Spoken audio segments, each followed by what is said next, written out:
कैसे ब्रिटेन की एक प्राइवेट कंपनी यानी ईस्ट इंडिया कंपनी पूरे इंडिया को कैप्चर कर लिया था। क्या रीजन था कि east India company battle of Plassey में जीत गया था और ब्रिटिशर्स ने भारत के छोटे रियासतों को कैप्चर करने के लिए किन किन टेक्निक्स का यूज किया था। तो दोस्तों आप मेरा इंट्रो से समझ ही गए होंगे कि आज हमारा वीडियो जो है ईस्ट इंडिया कंपनी के ऊपर होने वाला है। तो चलिए दोस्तों अपनी स्टोरी में आगे बढ़ते हैं। British East India Company, the company that ruled India and a large part of the Indian subcontinent. Britain destroyed India through looting, expropriation and outright theft. दोस्तों ईस्ट इंडिया कंपनी का जन्म ब्रिटेन में हुआ था। 24 सितंबर 1599 को 24 rich merchants city of London के hall street में meeting करते हैं और ये लोग मसालों की ट्रेड करने वाली एक कंपनी खोलने का निर्णय लेते हैं। फिर ये लोग 125 शेयर होल्डर्स को कन्विंस करके 72,000 पाउंड इकट्ठा करके एक कंपनी बनाते हैं जिसका नाम था the governor and company of merchants of London trading into the east Indies. Company तो ये लोग बना लेते हैं। अब ये कंपनी की ब्रिटेन की महारानी एलिजाबेथ फर्स्ट से अप्रूवल लेने जाते हैं।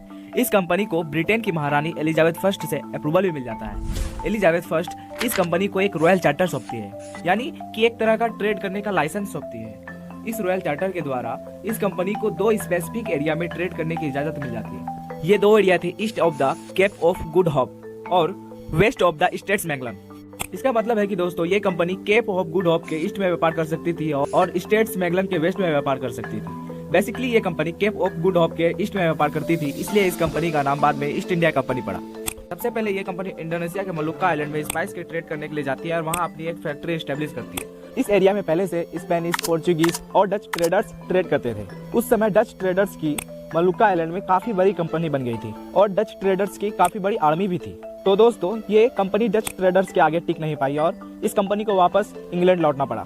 अब ये कंपनी दोबारा प्लान बनाती है। अब ये इंडिया आने की सोचती है। तो फिर क्या, ईयर 1608 में विलियम हॉकिंग शिप लेकर इंडिया की ओर रवाना हो जाते हैं। तो फाइनली ये 24 अगस्त 1608 में गुजरात के सूरत में पहुंचते हैं। अब दोस्तों अपनी कहानी में आगे बढ़ने से पहले उस समय की इंडिया की स्थिति की बात कर लेते हैं। इस समय दोस्तों इंडिया में मुगलों का शासन था। आप स्क्रीन पर देख सकते हैं कि उस समय में मुगल एम्पायर कितने बड़े एरिया में फैला हुआ था। दोस्तों मुगल एम्पायर की राजधानी जो थी आगरा थी।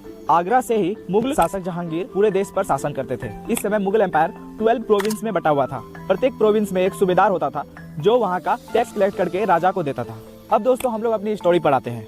जब विलियम हॉकिंग सूरत पहुंचे तो यहाँ उन्होंने देखा कि यहाँ तो पोर्तुगीज ट्रेडर्स का काफी ज्यादा बोलबाला है।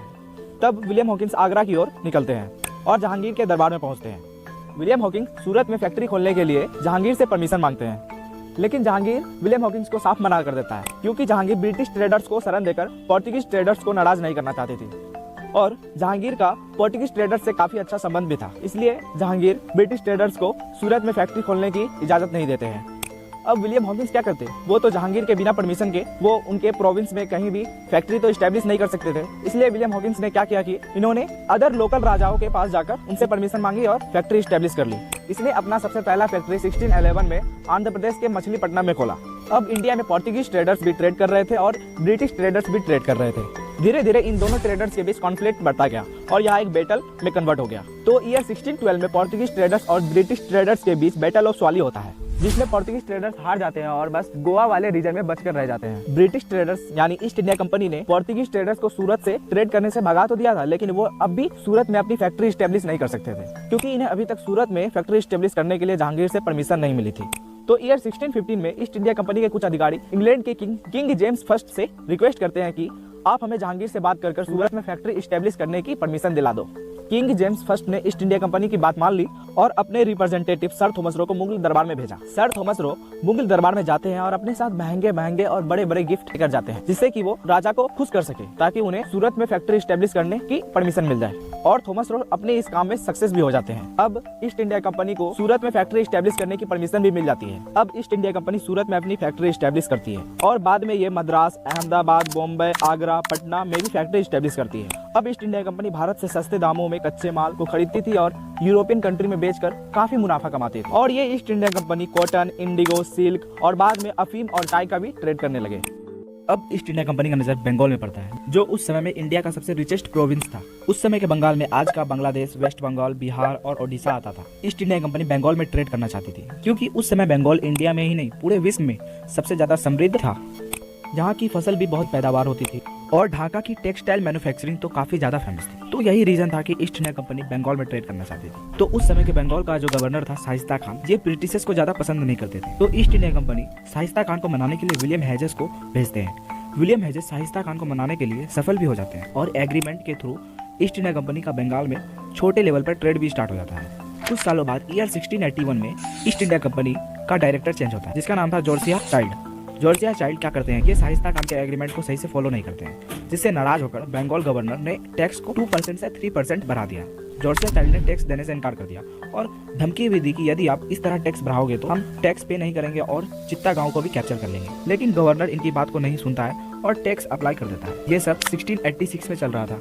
जॉर्जिया चाइल्ड शाइस्ता खान से काफी नाराज हुए और मुगल पर अटैक करने का सोच लिया। तो जॉर्जिया चाइल्ड ने इंग्लैंड से 200 कैनन्स, 19 वॉरशिप और 600 सोल्जर्स मंगवाए और मुगल पर अटैक कर देते हैं। लेकिन इस समय मुगल काफी पावरफुल था, इसी वजह से ईस्ट इंडिया कंपनी हार जाती है। हार के बाद ईस्ट इंडिया कंपनी के सारे फैक्ट्री पर मुगल अपना कब्जा कर लेते हैं और फैक्ट्री को बंद कर देते हैं। ईस्ट इंडिया कंपनी को लगा अब उनकी सालों की मेहनत बेकार होने वाली है, तो ये मुगल बादशाह औरंगजेब से माफी मांगने लगे और इनके पैरों पर गिर गए। औरंगजेब ने कुछ सालों बाद 1690 में ईस्ट इंडिया कंपनी को माफ कर दिया और इस पर 1.5 लाख रुपये का जुर्माना भी लगा दिया। अब ये ईस्ट इंडिया कंपनी इंडिया में चुपचाप ट्रेड करने लगी और सही टाइम का वेट करने लगी।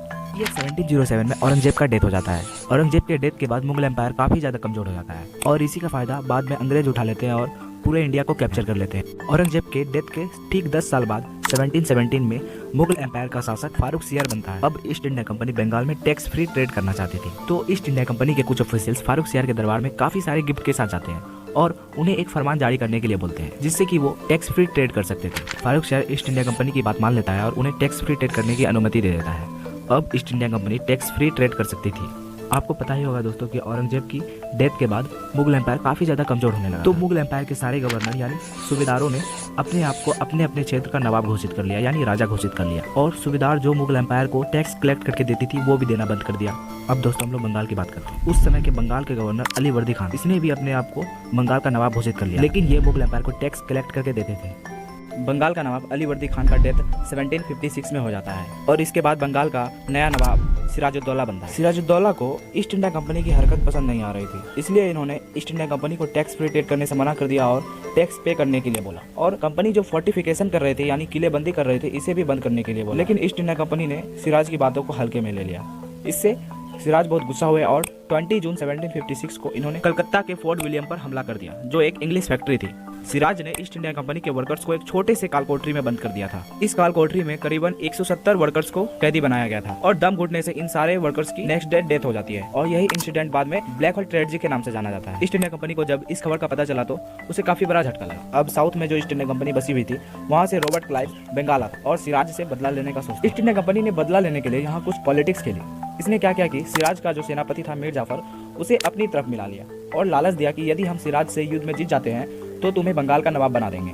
तो फाइनली 23 जून को ईस्ट इंडिया कंपनी और सिराजुद्दौला के बीच बैटल ऑफ प्लासी हो गई। इस युद्ध में सिराज की सेना काफी ज्यादा थी, लेकिन सेनापति मीर जाफर ने सिराज को धोखा दे दिया, जिससे सिराज की हार हो गई।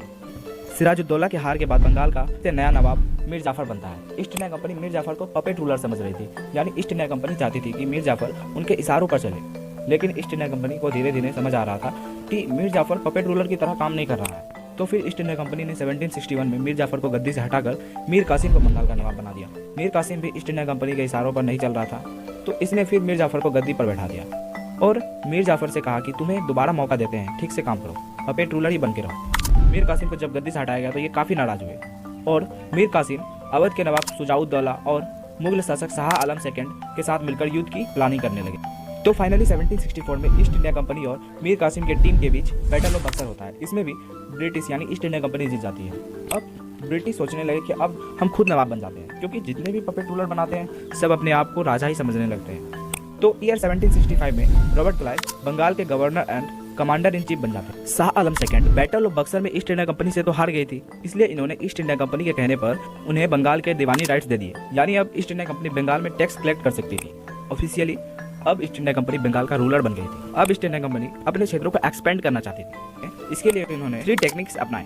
पहली technique subsidiary alliance. Subsidiary alliance यानी इस अलायंस से जो राजा जुड़ता था, कंपनी उसे सेना रखने नहीं देती थी और कहती थी कि तुम्हें सेना रखने की कोई जरूरत नहीं है, तुम मुझे पैसे दो, मैं तुम्हारे क्षेत्र की रक्षा करूंगा। और अलायंस के अकॉर्डिंग अगर कोई राजा पेमेंट नहीं करता था तो उसके कुछ एरिया को ईस्ट इंडिया कंपनी अपने क्षेत्र में मिला लेती थी ईस्ट इंडिया कंपनी ने सब्सिडरी अलायंस की सहायता से काफी सारे लोकल राजाओं क्षेत्र को कब्जा कर लिया था। ईस्ट इंडिया कंपनी की दूसरी टेक्निक थी डॉक्ट्रिन ऑफ लैप्स। इसे लॉर्ड डलहौजी द्वारा भारत में लाया गया था। डॉक्ट्रिन ऑफ लैप्स के अनुसार अगर कोई लोकल राजा का डेथ हो जाता था और कोई नेचुरल मैन हायर नहीं होता तो ईस्ट इंडिया कंपनी उसके क्षेत्र को अपने क्षेत्र में मिला लेती थी। इस टेक्निक के द्वारा ईस्ट इंडिया कंपनी ने 1848 में सतारा, 1852 में उदयपुर, 1853 में नागपुर, 1854 में झांसी और 1856 में अवध को कैप्चर कर लिया था। ईस्ट इंडिया कंपनी की तीसरी टेक्निक बहुत ही सिंपल थी। ईस्ट इंडिया कंपनी तीसरी टेक्निक के द्वारा फोर्सफुली सेना भेजकर बैटल्स करके उस एरिया को कैप्चर कर लेती थी। इसी टेक्निक से ईस्ट इंडिया कंपनी ने मैसूर किंगडम और मराठा एम्पायर का अंत किया था और उनके एरिया को कैप्चर कर लिया था। तो ये थी दोस्तों इंडिया की दिलचस्प कहानी। मिलते हैं दोस्तों नेक्स्ट वीडियो में, तब तक के लिए जय हिंद, जय भारत।